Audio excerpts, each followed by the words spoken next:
He had conquered markets, crushed rivals, and signed billion-dollar deals without blinking. But the moment he saw her again, standing quietly at the edge of his perfect world, everything unraveled. She was the woman he left behind, a black woman he never protected.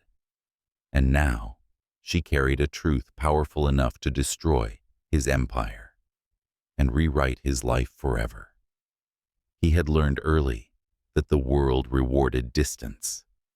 Distance from sentiment, from hesitation, from anything that could soften the edge required to win. By the time he turned 40, that lesson had paid off handsomely. The man the world knew was a white billionaire whose name moved markets with a sentence and silenced rooms with a glance. He lived in glass and steel, in penthouses that overlooked cities he no longer bothered to understand, surrounded by people who spoke in projections and percentages. Every detail of his life had been engineered to signal control. What no one saw, what no quarterly report ever revealed, was the careful absence at the center of it all. He had removed certain memories, the way surgeons remove organs that threaten survival.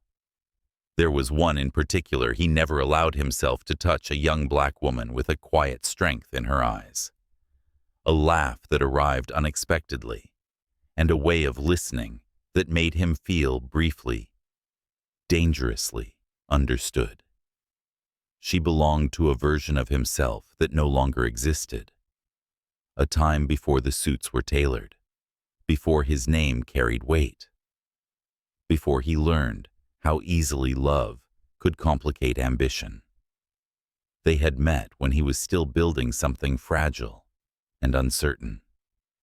She was not dazzled by his plans, nor intimidated by his hunger. She saw him clearly, perhaps too clearly, and that frightened him more than failure ever could. Loving her meant imagining a future that could not be neatly mapped, one that included a woman the world would judge differently than it judged him. He told himself he was protecting them both when he chose his ascent instead. He told himself she deserved more than a man who might collapse under the pressure of becoming someone powerful. So he left, not dramatically, not cruelly, but decisively. The way men like him always did, by framing abandonment as necessity. She did not beg. She did not chase. She simply let him go. And that restraint haunted him far longer than anger would have. Years passed. Success hardened into routine. The world applauded as he became exactly what it expected: disciplined, unreachable, untouchable. He dated women who fit easily into photographs, women whose presence required no explanation at charity galas or board dinners. They were beautiful in predictable ways, and temporary by design. He told himself this was freedom. He told himself he had chosen correctly. But occasionally, in the quiet moments between flights, or in the soft hours before dawn, something restless would surface. A memory of brown skin warmed by late afternoon light, a voice that did not compete with him, but challenged him gently. He always buried it again, before it could ask questions he did not want to answer. The invitation arrived on an ordinary morning, tucked between financial briefings and legal updates. A name he had not seen in years appeared on the screen, and for a fraction of a second, his body reacted before his mind could intervene. He felt it as a tightening in his chest, a disruption in rhythm. He almost dismissed it. Almost. Curiosity, or perhaps something more dangerous, made him accept. He told himself it was closure, a clean ending to a story he had outgrown. He did not admit that some stories did not fade simply because one became rich enough to outrun them. When he saw her again, time did not slow, nor did it rush. It simply altered. She stood apart from the crowd, not seeking attention, not avoiding it either. Her presence was calm, grounded, as if she had learned how to take up space without apology. She was older, of course, more settled in her body. But there was a continuity to her that unsettled him. The same steady gaze, the same quiet refusal to perform. The world around them had changed drastically. She had not lost herself to it. He realized, with a sharp clarity, that while he had built an empire, she had built a life. Their conversation was polite, measured, two adults navigating the remnants of something once intimate. She did not accuse him. She did not remind him of promises left unfulfilled. That absence of bitterness was almost unbearable. He wanted her to be angry. Anger would have absolved him. Instead, she spoke of neutral things, of work, of time, of how strange it was to see each other again after so long. Every word carried restraint. Every pause held meaning. He sensed there were things she was not saying, and for the first time in years, he felt profoundly unprepared. What struck him most was how little she seemed impressed by what he had become. Not dismissive, just uninterested. She did not ask about his wealth or his influence. She did not lean forward when he spoke of deals or acquisitions. Her curiosity remained focused on him, not the mythology built around his name. That distinction, once a comfort, now felt like exposure. He realized that the man he was with her required no armor, and that frightened him more than any hostile takeover ever had. As they parted, she hesitated, just briefly, as if weighing something internally. He felt a familiar urge rise, the instinct to control the moment, to steer the narrative, to define the outcome. But something held him back. Perhaps it was the way she looked at him then. Not with longing, not with regret, but with a composed seriousness that suggested a shift had already occurred. When she spoke again, her voice was steady, almost gentle. She told him there was something he needed to know. Not today, she said, but soon. The weight of those words lingered long after she walked away.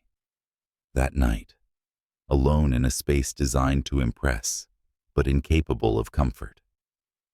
He replayed the encounter with an intensity that surprised him. He analyzed it the way he analyzed markets, searching for patterns, signals, leverage. But this did not obey logic. There was no data to reference, no precedent to rely on. There was only the unsettling realization that despite everything he had achieved, there were still parts of his life beyond his command. He thought of her again, of the life she must have lived without him, of the strength it required to exist in a society that demanded twice the resilience from women like her and offered half the forgiveness. He wondered how often she had been underestimated, dismissed, expected to be grateful for less.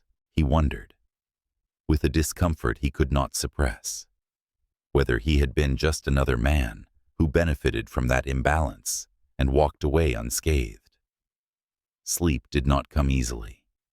When it finally did, it carried him not into rest, but into memory. He saw her as she had been, and as she was now, and somewhere between those images, he sensed a truth approaching one that would not be softened by wealth or delayed by power. For the first time in a very long time, the future did not appear as a series of controlled outcomes. It appeared uncertain, intimate, and irrevocably human. And beneath all the success he had constructed, beneath the empire that bore his name, something ancient and fragile stirred. Not fear, not regret. Recognition. The days that followed did not slow him down in any visible way. Meetings were held, decisions were made, signatures placed with the same steady hand. To the outside world, nothing had shifted. Yet beneath the polished surface, something had come loose. He found himself listening less to what people said and more to the spaces between their words, the silences he had once mastered and now felt betrayed by. At night, the city below his windows no longer looked like a conquered territory, but like a vast, breathing organism he had never truly belonged to. Her presence lingered not as nostalgia, but as a disturbance, quiet, persistent, impossible to silence. He realized with a certain unease that this was not about the past resurfacing. This was about the present rearranging itself around something he had failed to anticipate.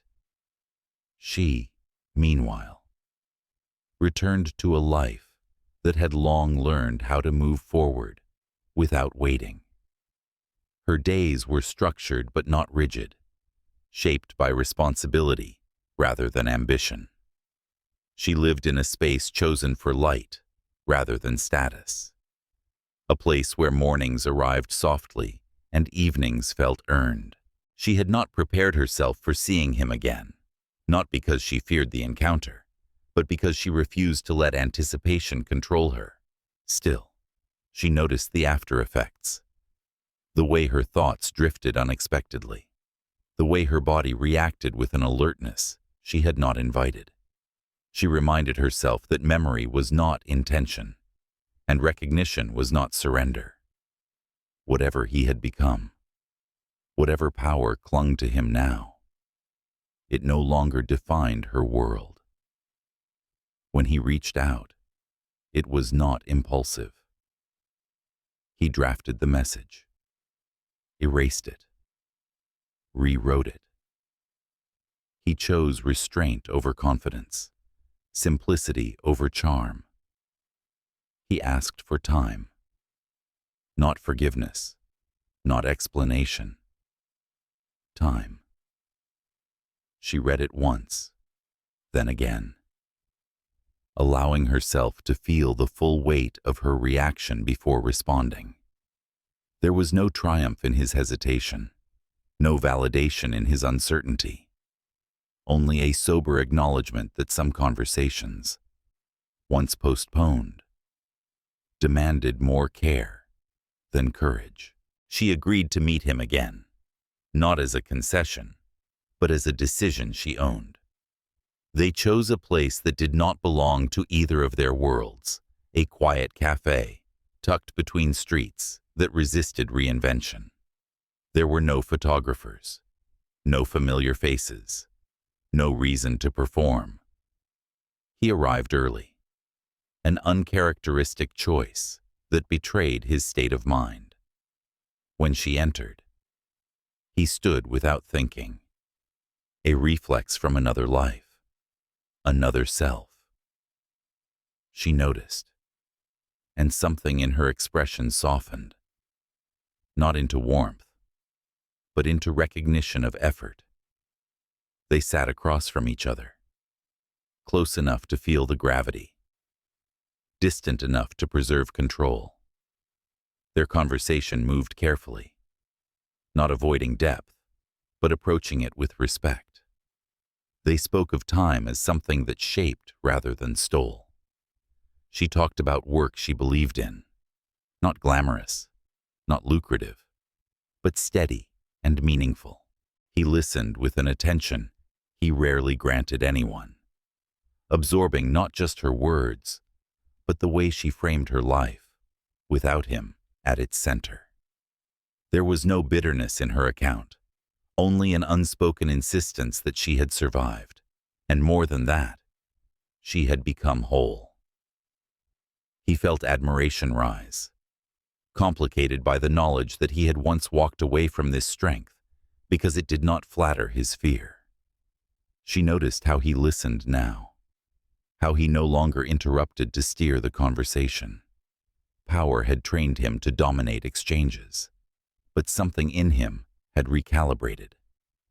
He seemed smaller in moments, not diminished, but stripped of pretense.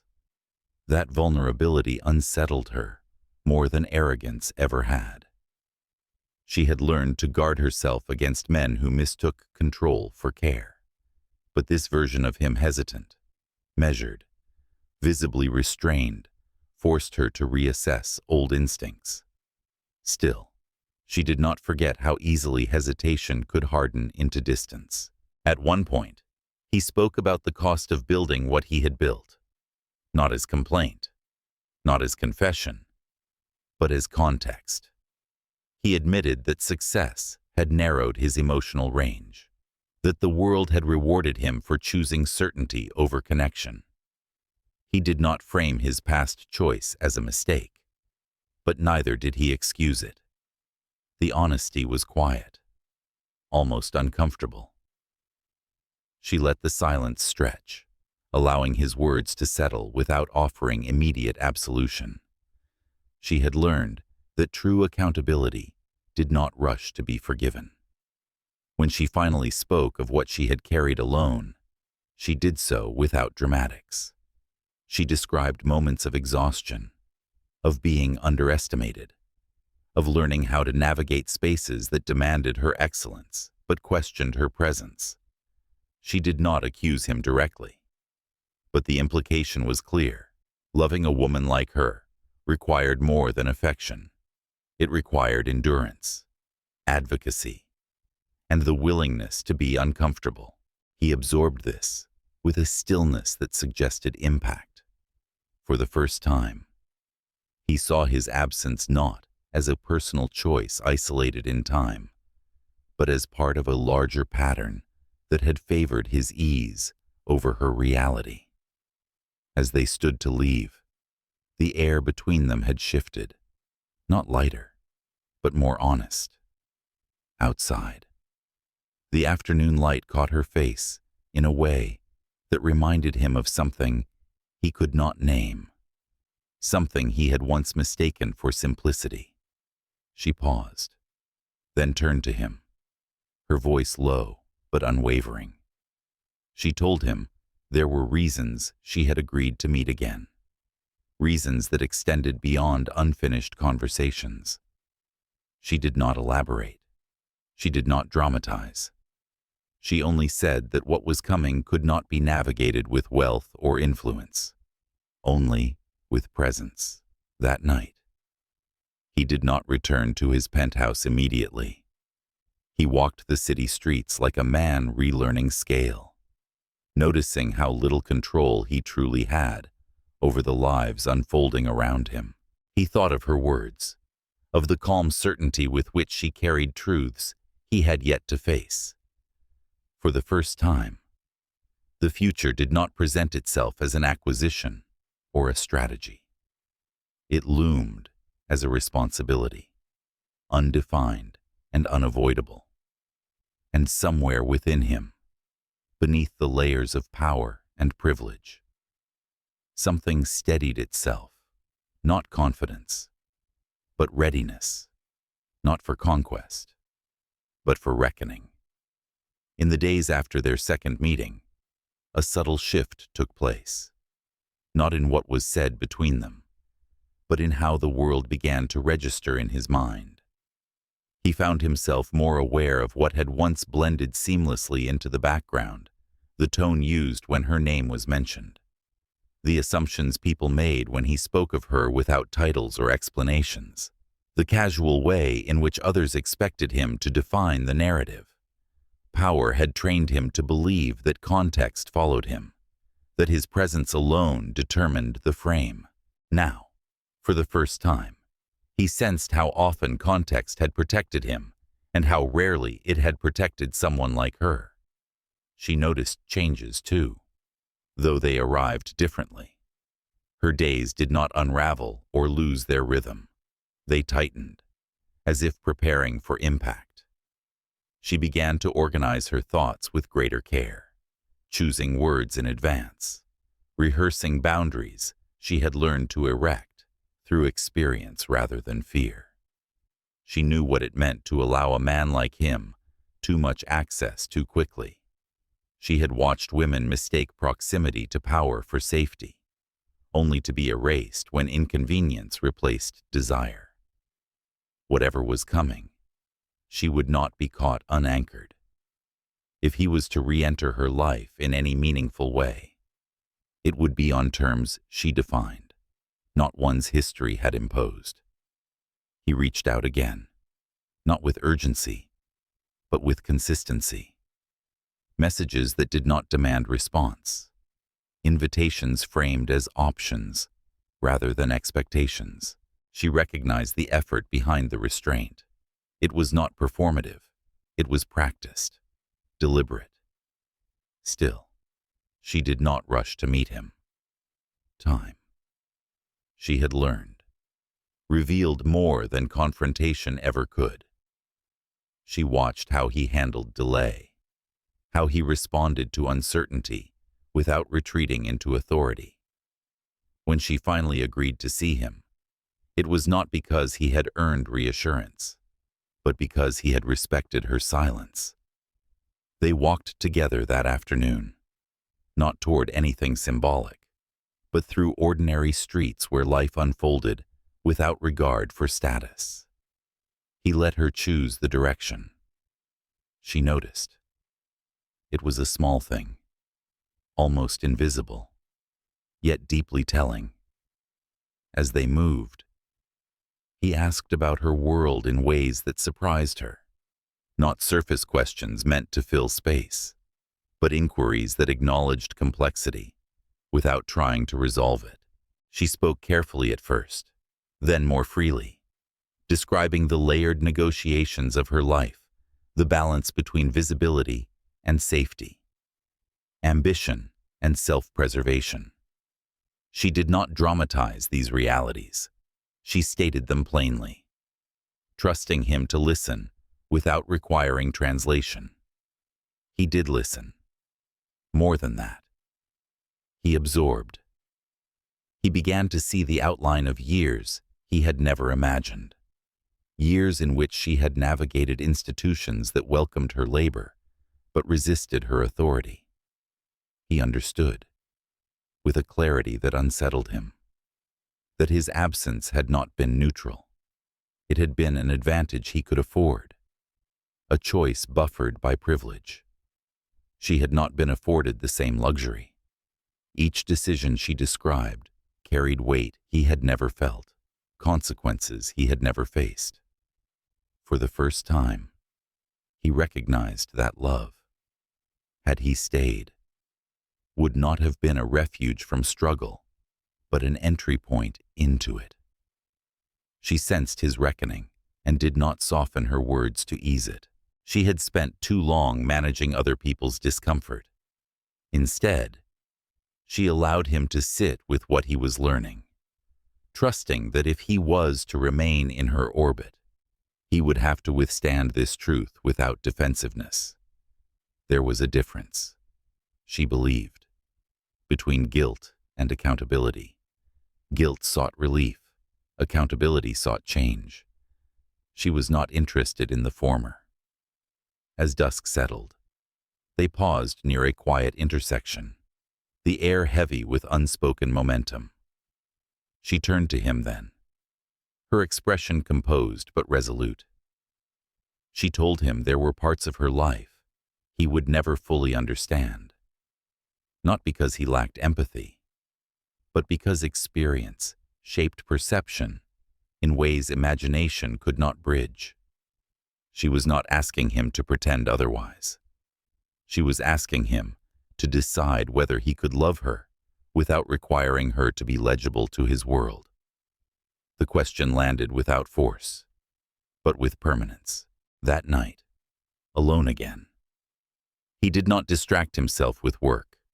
He let the silence persist, examining it the way one examines an unfamiliar landscape. He thought about the ease with which his life had expanded, how doors had opened in response to his confidence rather than his character. He thought about her steadiness, the way she carried herself without seeking validation from systems that had never validated her. The contrast was not flattering. It was illuminating. Memories resurfaced not of their romance, but of moments he had dismissed at the time.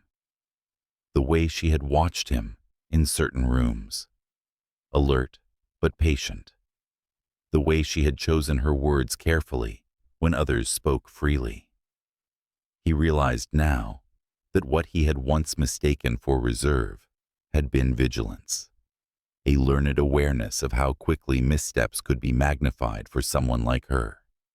Loving her, truly loving her, would require him to relinquish the comfort of not noticing.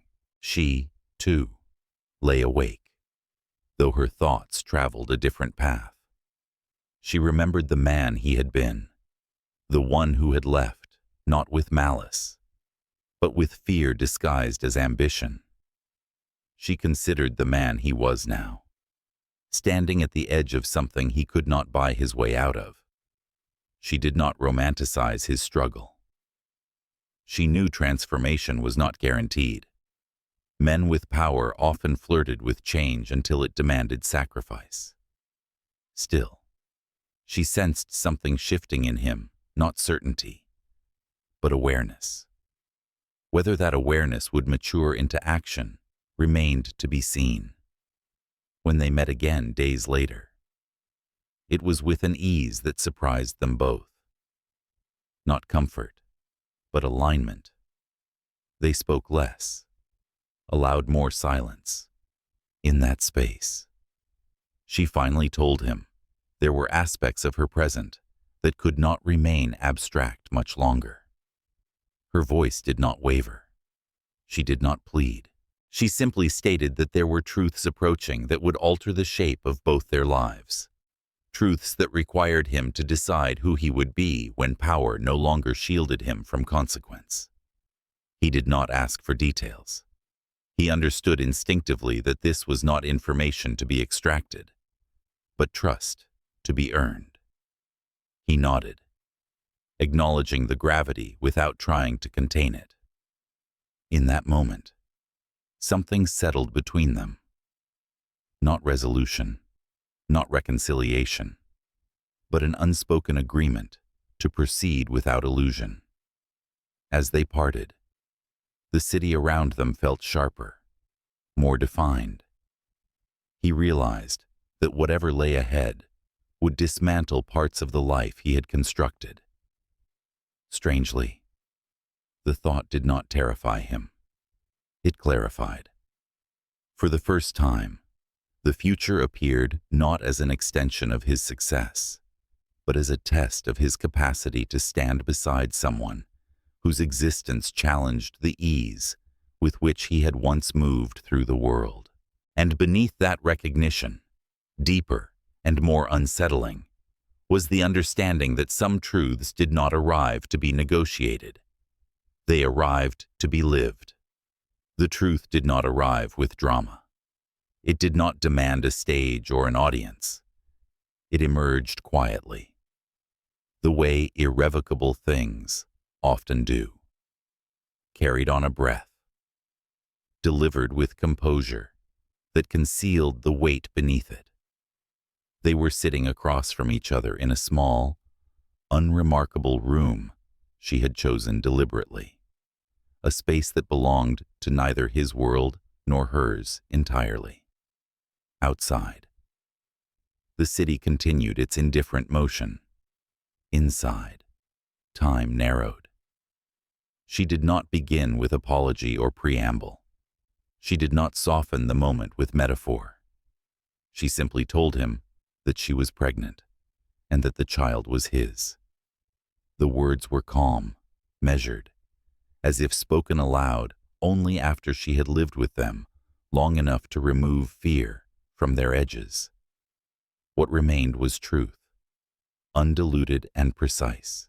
For a man accustomed to absorbing shock without visible reaction, the impact was immediate and total. His body betrayed him before his mind could assemble defenses. A subtle tightening in his chest, a loss of air he could not quite explain. He did not speak at once, not because he lacked words, but because language felt suddenly inadequate. This was not information to be processed or managed. This was a fact that redefined the architecture of his life. Every instinct he had honed control, negotiation, mitigation fell away, leaving him exposed to something raw and unfamiliar. Responsibility, in its purest form, stood between them, unyielding and alive. She watched him carefully, not with expectation, but with clarity. She had imagined this moment many times, rehearsed it internally until it no longer frightened her. She knew his world rewarded immediate responses, decisive statements, promises that could be quantified. She was prepared for none of that. What she needed from him could not be purchased or announced. It would reveal itself only in how he chose to stand when certainty abandoned him. She did not rush him. Silence, she knew, was not always avoidance. Sometimes it was the only honest reaction available. When he finally spoke, his voice was lower than usual, stripped of authority. He did not question her timeline. He did not ask for proof. He did not attempt to calculate implications. He acknowledged the truth as one acknowledges gravity, with recognition rather than resistance. He told her he believed her. The simplicity of that statement carried more weight than any declaration he could have offered. It was not trust born of romance, but of respect. In that moment, she allowed herself a small release of tension she had carried alone for months. He asked then, quietly, how she was. Not the child, not logistics, her. The question surprised them both. It was not the question men like him were trained to ask in moments of crisis. It did not center outcomes or optics. It centered presence. She answered honestly, describing days of fatigue and moments of unexpected calm, the strange duality of vulnerability and strength that accompanied this new reality. She spoke of fear without dramatizing it, of resolve without posturing. She did not frame herself as brave. She framed herself as prepared. As she spoke, he felt something fracture inside him, not breakage, but realignment. He understood then that this was not a consequence to be managed, but a life to be entered. The child was not an extension of him or a symbol of reconciliation. It was a person who would arrive carrying both his privilege and her vulnerability, both his world and hers, whether he chose to participate or not. The realization humbled him in a way nothing else ever had. He had built systems to shield himself from uncertainty. This demanded the opposite. She made her boundaries clear without defensiveness. She told him she had not come to him seeking rescue, nor absolution, nor a public declaration. She had built her life deliberately, with care, knowing she might have to do this alone. She was not afraid of that possibility. What she needed from him, if he chose to be present, was consistency. Not grand gestures, not promises spoken too soon, presence that did not waver when attention shifted or discomfort arose. She was not asking him to save her. She was asking him to decide who he would be. He listened, absorbing not just her words, but the labor behind them. He saw now how much she had carried without him, how many decisions she had made in silence, how much courage it took to invite him into this reality without surrendering control of it. The imbalance between them of wealth, of social protection, of assumed legitimacy had never felt so stark, and yet she sat before him unbowed, grounded in a strength that did not seek permission. He felt, for the first time, the inadequacy of money as a response. He did not speak of marriage or solutions. He did not outline plans or timelines.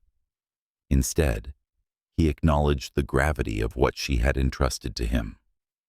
He told her he would need time not to decide whether he would be present, but to learn how to be present without replicating the harm of absence. It was the most honest thing he could offer. She accepted it not as a concession, but as a starting point. Trust, she knew, was not built on immediacy. It was built on follow-through. When they parted that day, there was no closure, no sense of completion. What lingered was a quiet inevitability. The future had shifted shape, no longer something he could approach with strategy alone. As he walked away, the city seemed altered, its scale unfamiliar. Every passing face carried new meaning. Every child he noticed felt suddenly closer, less abstract. He realized with startling clarity that his life, as he had known it, had already begun to change. The transformation did not begin with sacrifice or declaration.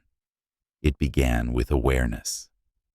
That night, sleep came in fragments. He lay awake, tracing the outlines of a responsibility he could not delegate. He thought of the child not as an idea, but as a presence forming quietly beyond his reach. He thought of her, of the dignity with which she had delivered the truth, of the restraint it must have taken to trust him with it at all. He understood now that whatever path he chose would expose him to scrutiny, to judgment, to loss. Yet beneath that understanding was something steadier, something unexpected, a sense that for the first time, his choices would matter in ways no ledger could record. She too lay awake, her hand resting instinctively against her body, grounding herself in what was real. She did not imagine futures or rehearse fears. She focused on the present, on the fact that she had spoken the truth and remained standing. Whatever came next would unfold with or without him. That knowledge did not isolate her. It strengthened her. If he chose to walk beside her, it would be because he had learned how. Not because he had been invited into power, but because he had stepped into accountability. By morning, the world would resume its rhythm. Markets would open. Meetings would be held. Appearances would be maintained. But something fundamental had shifted beneath the surface. A truth had been spoken that could not be taken back. And in that irrevocable moment, two lives, once separated by ambition, silence, and fear had been bound by a responsibility neither could ignore, and neither could afford to misunderstand.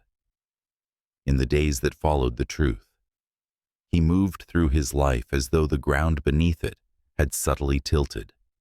Nothing collapsed outwardly. His schedule remained intact, his presence authoritative, his voice steady in rooms where others deferred instinctively. Yet beneath the surface, every familiar structure felt provisional. Decisions that once came easily now carried an aftertaste of hesitation, not because he doubted his competence, but because competence no longer felt sufficient. He was learning, in increments that resisted measurement.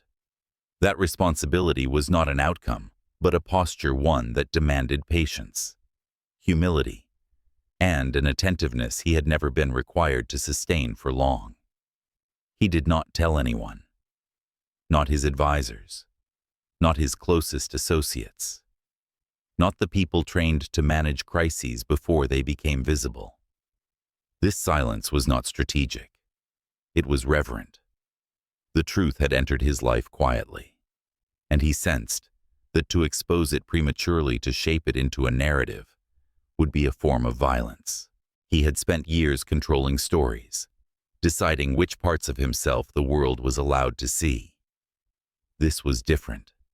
This belonged first to her, and to the child forming beyond his reach, and to the version of himself he had not yet learned how to be. She noticed the change not in what he promised, but in how he showed up. He did not flood her with messages or attempt to anchor himself through constant presence. Instead, he was consistent in ways that felt deliberate. He asked before assuming. He listened without interrupting. When he spoke, his words were measured not for impact, but for accuracy. She had learned to detect performance quickly. This was not that. Still, she remained watchful. Trust, for her, was not an emotional impulse. It was an earned condition. They met often, but without ceremony. Walks that ended without resolution. Conversations that circled difficult truths without demanding agreement. She allowed him into the practical realities of her life, in small doses, revealing not vulnerability for its own sake, but context. He began to understand how carefully she had constructed stability, how each choice had been made with foresight, sharpened by the knowledge that safety was never guaranteed. He saw now that her independence was not an armor against intimacy, but a foundation beneath it. Loving her would require him to respect that foundation, not attempt to replace it. At times, the tension between them sharpened unexpectedly. He would offer solutions reflexively, shaped by years of being rewarded for decisiveness, and she would gently but firmly resist, not because the solutions were flawed, but because they arrived too quickly, too cleanly. She needed him to sit with uncertainty alongside her, not rush to alleviate his own discomfort by fixing what was not yet broken. These moments were instructive, though uncomfortable. He was learning that intention did not absolve impact, and that love, stripped of ego, required restraint. There were evenings when the distance between them felt heavier than before, when the weight of what lay ahead pressed against the fragile balance they were building. He would retreat then, not into avoidance, but into reflection, allowing himself to feel the fear he had long trained himself to bypass. Fear of failing at something that could not be delegated. Fear of being insufficient in ways money could not disguise. Fear, most of all, of discovering that love demanded a version of courage he had never practiced. She sensed these undercurrents and did not rush to soothe them. She knew too well the cost of carrying someone else's uncertainty alongside her own. Instead, she focused on her body, on the quiet, profound work happening within it. Pregnancy did not soften her resolve. It clarified it. She was no longer negotiating for herself alone. Every boundary she set now carried additional gravity. She was determined that her child would grow in an environment shaped by honesty rather than appeasement. When he finally spoke of his fear, it was not framed as confession. but as acknowledgement. They were sitting together in a space that felt neutral, the late light casting long shadows across the room. He told her he was afraid of doing harm without intending to, of replicating absence in a different form. He told her that stepping into this role felt less like an assumption of power and more like an exposure of everything he did not know. His voice did not seek reassurance. It sought understanding. She received his words with care, recognizing the effort it took for a man like him to speak this way without hedging. She did not minimize his fear, nor did she allow it to eclipse her own experience. She reminded him that intention would not protect their child from the realities of the world, and that love, without endurance, would falter when tested. She told him that if he chose to be present, it would not be enough to appear when convenient or to shield selectively. Presence, she said, was cumulative. It was built through repetition, through showing up when no one was watching, through choosing discomfort over detachment. The conversation did not resolve their uncertainty. It reframed it. They left with no promises exchanged, no timelines established. What lingered instead was a shared understanding that responsibility could not be negotiated like a contract.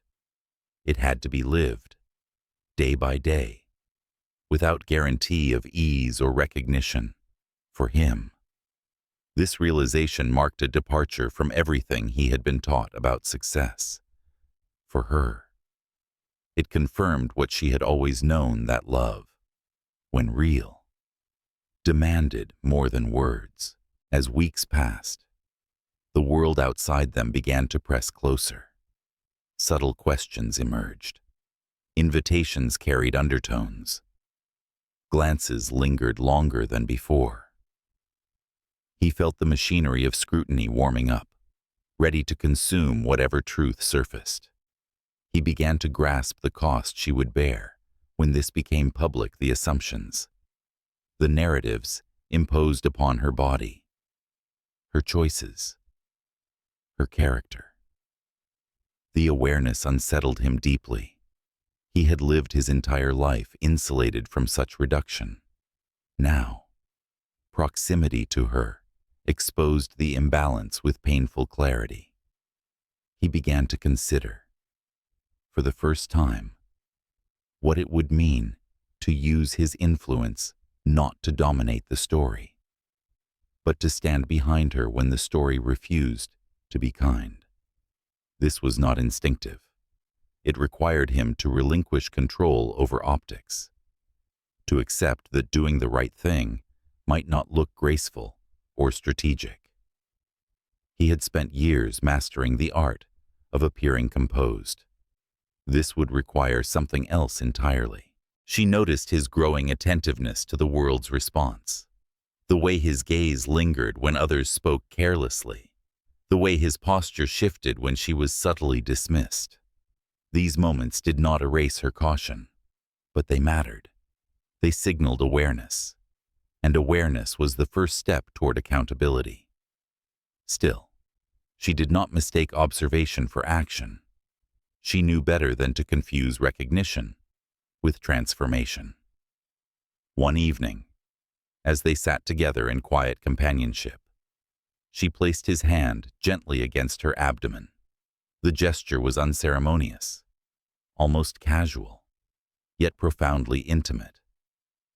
He froze at first, overwhelmed by the simplicity of it. There was no declaration attached, no expectation spoken aloud, just contact, connection, reality. He felt the warmth beneath his palm and understood, in a way that bypassed intellect entirely, that his life had already crossed a threshold. This was not a future he could plan his way into. This was a presence he would have to meet with humility. They sat like that for a long time, neither speaking, allowing the moment to exist without interpretation. In that stillness, Something settled between them, not certainty, not ease, but commitment in its earliest, most fragile form. It did not promise happiness. It promised responsibility. And for the first time, that promise did not feel like a loss. It felt like an arrival, quiet and irrevocable, into a version of love that asked not to be celebrated, but to be sustained. The world did not announce its arrival with confrontation. It seeped in gradually, through glances held a fraction too long, through questions framed as concern but sharpened by curiosity, through the subtle recalibration of spaces that had once welcomed him without hesitation. He felt it first in rooms where he had always belonged. Conversations paused when she entered. Compliments arrived, wrapped in surprise. The machinery of perception, long invisible to him, had begun to turn. For the first time, his proximity to her did not amplify his authority. It exposed its limits. He understood then that this was not simply about them. It was about how the world measured worth, how it assigned legitimacy, how it decided who deserved grace and who was required to prove it endlessly. She moved through this shift with a composure that did not seek to be admired. She had lived her entire life inside such recalibrations, had learned to read the room before it revealed itself, to anticipate resistance before it found language. Yet this iteration felt different. The stakes were higher now, not because of him, but because of the child. Every look lingered not just on her body, but on the story others imagined it carried. She felt the familiar tightening of vigilance, the instinct to guard what had not yet arrived. She did not resent him for the attention. She resented the inevitability of it. He began to notice how often people spoke around her rather than to her, how easily her presence was translated into implication. He watched as assumptions formed in real time, some clumsy, some cruel, many delivered with smiles meant to disarm. Each instant struck him with increasing force. He had spent decades benefiting from the presumption of innocence, of competence, of authority. Now he saw how rarely those presumptions extended to someone like her. Awareness sharpened into discomfort. Discomfort demanded response. When his family learned the truth, the reaction was swift and contained. The way institutions respond when something threatens coherence. Questions were framed as logistics. Concerns were expressed as prudence. He listened without interruption, absorbing not just the content, but the subtext. There was no overt hostility, but there was hesitation, an unspoken assessment of risk. The risk was not to him, he realized, but to the narrative they preferred to maintain. A white billionaire's life was expected to follow certain contours. A black woman carrying his child disrupted that expectation in ways money could not smooth over. He did not defend himself with outrage. He did not placate them with promises of discretion. He stated the truth plainly and refused to contextualize it into something more palatable. The restraint unsettled them more than anger would have. He understood, perhaps too late, that neutrality was a form of complicity he could no longer afford. Standing beside her required more than private commitment. It required public alignment, even when that alignment invited friction. She learned of these conversations, not through confession, but through subtle shifts in his behavior. He became more deliberate, more present in ways that suggested calculation not of optics, but of consequence. He asked her how she wanted to be seen, how she wanted to be protected, whether protection was even the right word. She answered honestly, telling him she did not want to be shielded from the world, but supported within it. She did not need him to speak for her. She needed him to speak with her, to ensure his silence did not amplify hers. The media began to circle, drawn by rumors that resisted containment. She felt the pressure building, the sense of being observed without consent. He offered to intervene, to redirect attention, to manage the narrative. She listened, then declined. Not because she dismissed his influence, but because she understood its cost. Control. She told him, often disguised itself as care. She would not allow her life to be edited into something easier for others to consume. If the story was told, it would be told with truth intact, not diluted to protect comfort.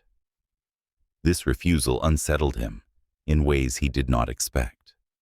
He had been trained to believe that protection was synonymous with control. Loving her was teaching him otherwise.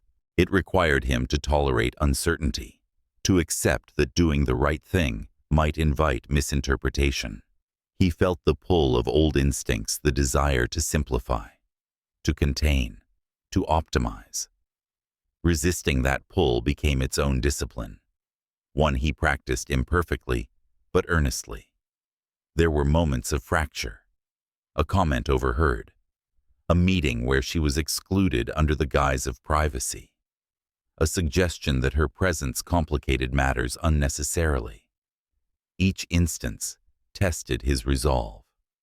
Each required a choice. Sometimes he intervened swiftly, his voice firm, his position unmistakable. Other times he faltered, unsure whether speaking would center himself rather than her. She noticed both. She did not catalog his missteps, but she did not erase them either. Progress, she knew, was not linear. Accountability was measured not by perfection, but by persistence. The strain began to show in quieter ways. He slept less. She grew more guarded.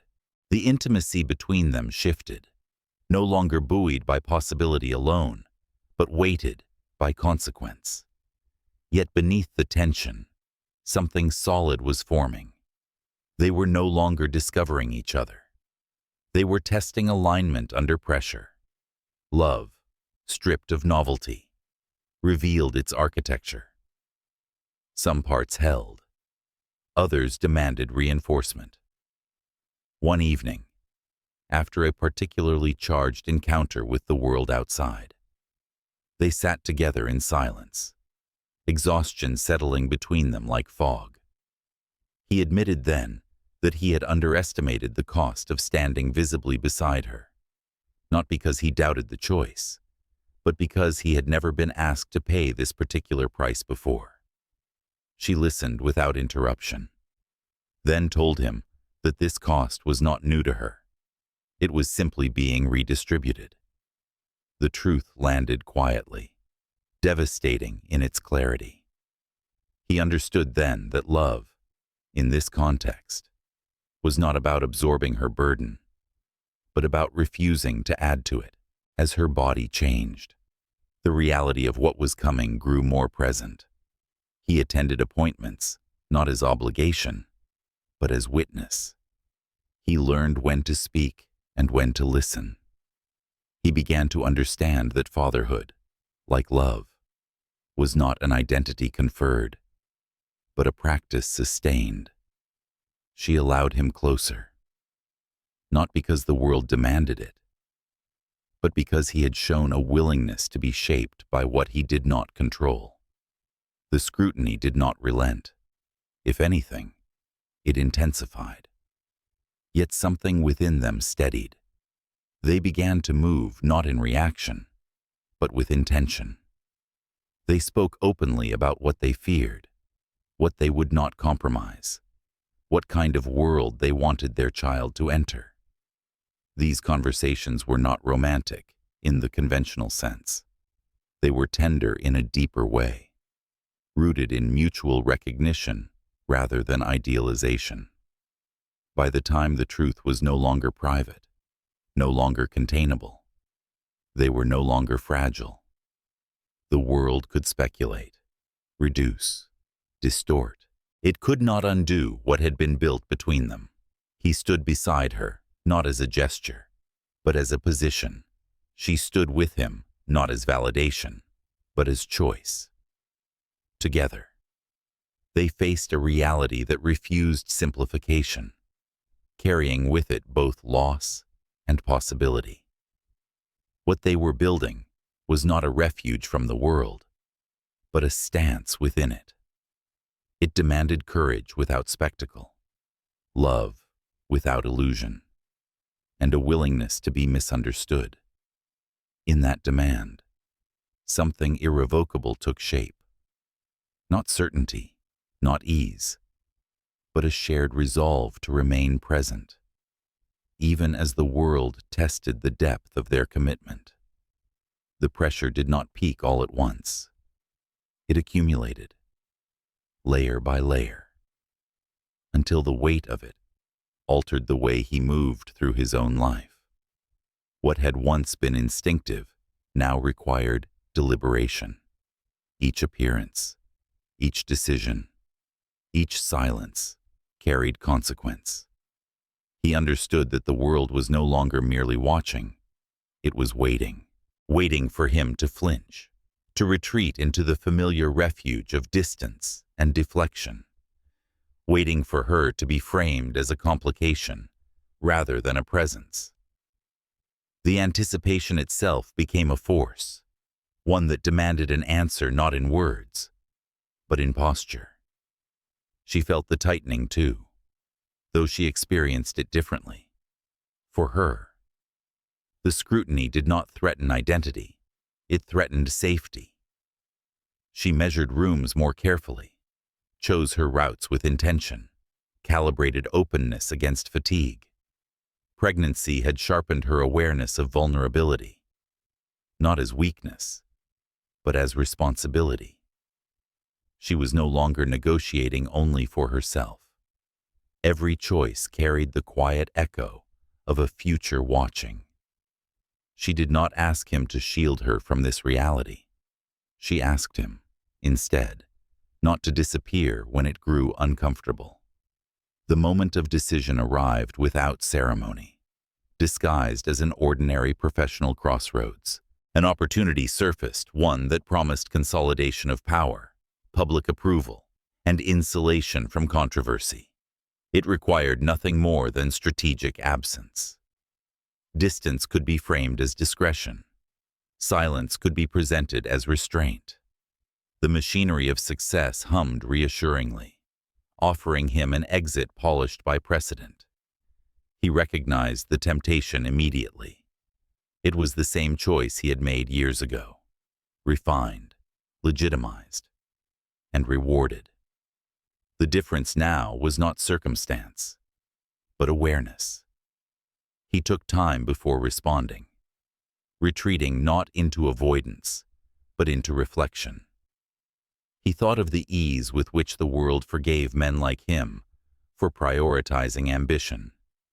He thought of how often such choices were praised as pragmatism, and he thought of her, standing steady in a world that demanded her resilience without acknowledging its cost. The memory of placing his hand against her abdomen surfaced unbidden, grounding him in something beyond optics.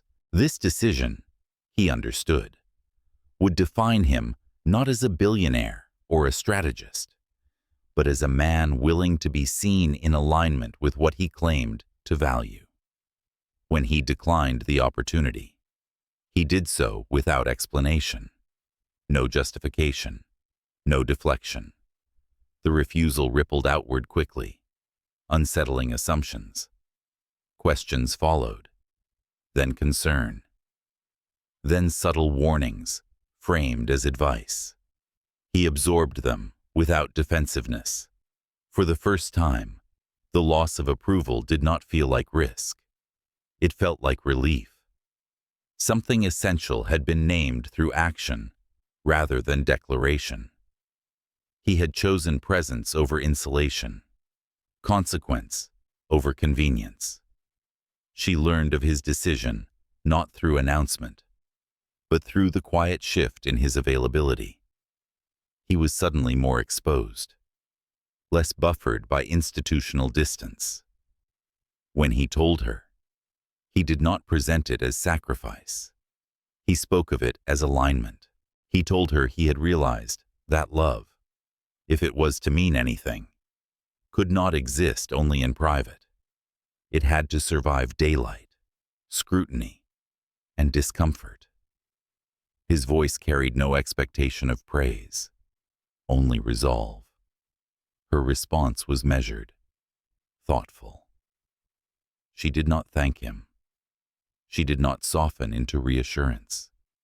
Instead, she acknowledged the choice for what it was, a departure from habit, not a guarantee of transformation. She reminded him that standing beside her would continue to cost him, not once, but repeatedly, in ways both visible and subtle. She needed to know that he understood this was not a singular moment of courage, but an ongoing practice. He listened, accepting the weight of that truth without retreat. As the consequences unfolded, they did so unevenly. Some doors closed quietly, others slammed. He felt the recalibration of his influence, the way access narrowed when predictability vanished. Yet alongside the loss came a strange clarity. Relationships once defined by utility revealed their limits. In their place emerged something smaller, sturdier, less transactional. He was learning, slowly, that power was not diminished by integrity. It was refined by it. She, meanwhile, began to trust not his words, but his consistency. He showed up when no one was watching. He listened when the conversation was uncomfortable. He intervened, not to dominate, but to redirect. These acts were not grand, but cumulative. They mattered. Still, she remained vigilant, aware that resolve could erode under sustained pressure. She did not romanticize his struggle. She recognized it as necessary, but insufficient on its own. There were moments when doubt surfaced uninvited, late nights when exhaustion amplified fear, days when the future felt too exposed, too fragile. In those moments, they did not reach for certainty. They reached for each other, not as solution, but as witness. Their intimacy deepened, not through declarations, but through shared endurance. They learned each other's silences, the difference between retreat and reflection. They began to speak less about what they wanted and more about who they were willing to become. One evening, as they sat together in the quiet aftermath of a long day, she asked him a question she had been holding. She asked whether he would still choose this path if it cost him not just influence, but identity as he had known it. If standing beside her meant being seen as something other than exceptional, other than untouchable. The question was not a test. It was an invitation to honesty. He did not answer immediately. He considered the life he had built, the narratives that had sustained it, the privileges that had gone unchallenged for too long. Then he spoke, not with certainty, but with intention.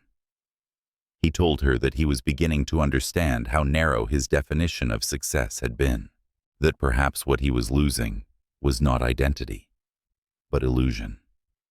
He admitted that the fear remained, but it no longer governed him. choosing her, choosing their child, choosing accountability. These choices did not diminish him. They demanded more of him than he had ever been asked to give. She listened, weighing not the eloquence of his response, but its alignment with his actions. When she spoke, it was not to reassure him of her presence, but to affirm her own boundaries.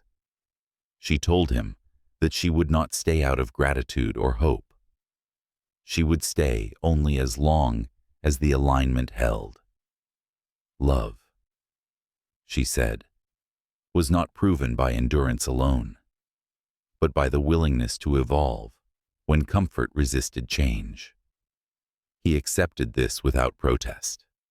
It was, in its own way, a form of trust. As the weeks drew closer to the birth, the sense of inevitability deepened. The world had not softened. If anything, it had grown sharper. Yet within that sharpness, they had found a steadiness neither had anticipated. The decision he had made had not resolved their challenges. It had clarified them. He had chosen a path that offered no guarantee of reward, only the possibility of integrity. In that clarity, something settled between them. Not certainty, not ease, but a shared understanding that the choice to remain present fully, visibly, without retreat, was the only one that mattered. Whatever awaited them beyond this threshold would be met not with illusion, but with intention. And in that intention, love took on a shape neither of them had known before: demanding, unglamorous, and profoundly real. The birth did not arrive as a climax, but as a quiet reckoning. It unfolded without spectacle, without the neat symmetry stories often promise. The room was small, the light restrained, the hours indistinct. Time did not rush toward revelation. It labored, stretched, and demanded presence in increments that could not be hurried. He stood beside her, not as a figure of authority or reassurance, but as a witness alert, grounded, attentive to the rhythms of her breath and the gravity of what her body was doing without his help. There was nothing to fix, nothing to optimize, only something to honor. When the child arrived, the moment did not feel triumphant. It felt precise. A boundary crossed, a life entering without apology. The cry was brief, sharp, and unmistakably human. He felt the sound settle somewhere deep and permanent, a resonance that bypassed every practiced defense. She reached for the child with a steadiness that surprised even herself, exhaustion braided with clarity.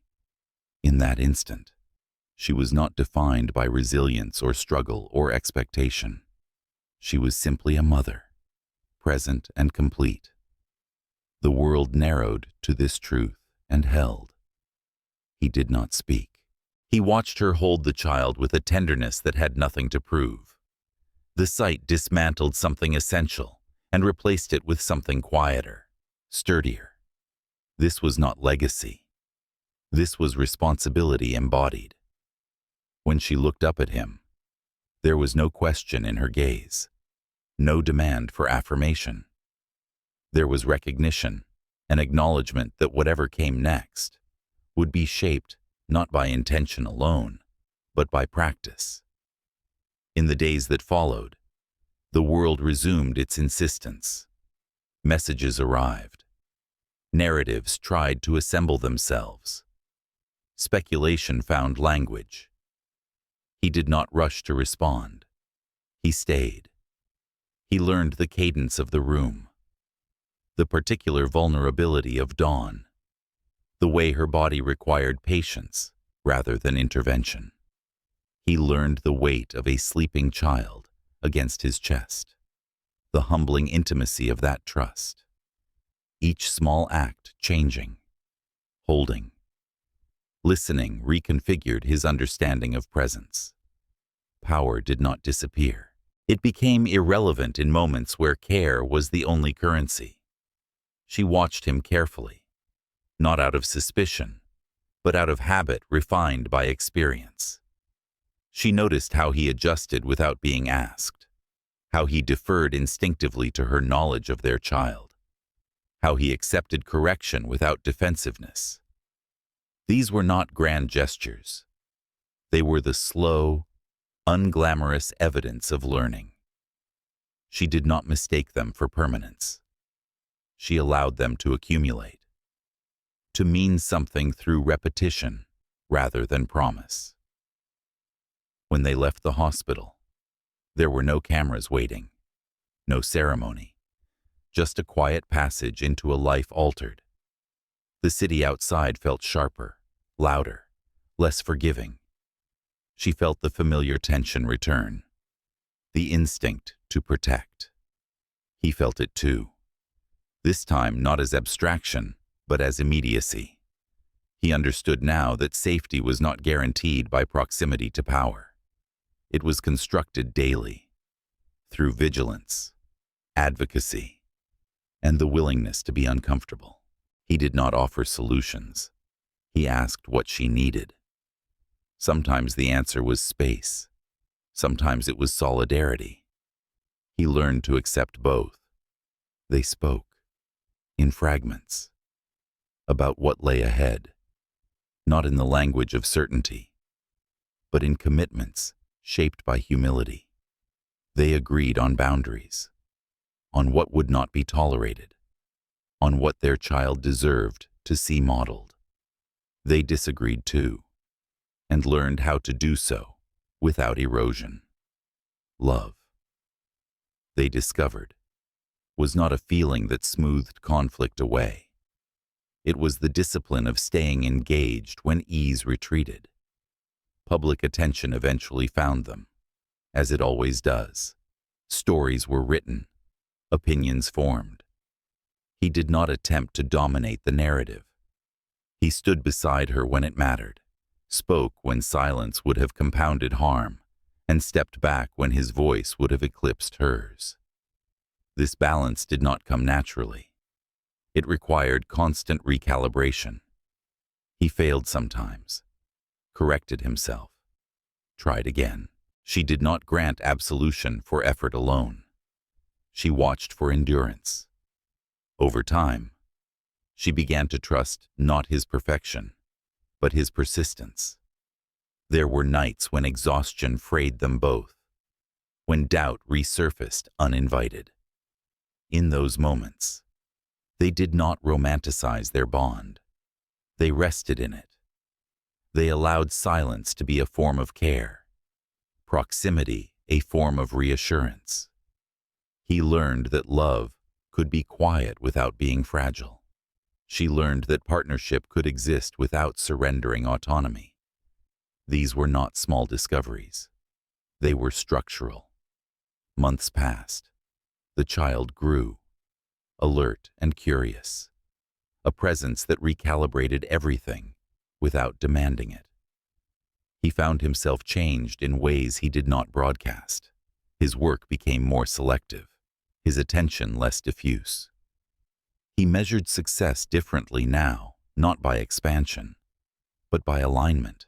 She continued her life with intention, refusing to be absorbed into his orbit, allowing their shared center to exist without erasing her own. They did not merge. They aligned. They never framed their ending as victory. They knew better. What they had built did not promise ease or exemption. It promised honesty, accountability, and the ongoing labor of care. This was not the love he had imagined in youth, fueled by aspiration and momentum. It was steadier, less dramatic, infinitely more demanding. It asked to be chosen again and again, not because it was perfect, but because it was real. One evening, as the light softened and the city settled into itself, they sat together, watching their child sleep. There was no speech to mark the moment, no declaration to seal it. He reached for her hand, not as claim, but as acknowledgement. She allowed it, not as concession, but as choice. The gesture held everything they had learned about presence, about restraint, about the courage to remain. Their story did not resolve into certainty. It resolved into practice, into a shared willingness to be shaped by what they could not control, to stand visibly and imperfectly in alignment. Love did not save them from the world. It taught them how to face it without illusion. And in that facing, quiet and sustained, they found something enduring, not a promise of forever, but the strength to keep choosing what mattered, together.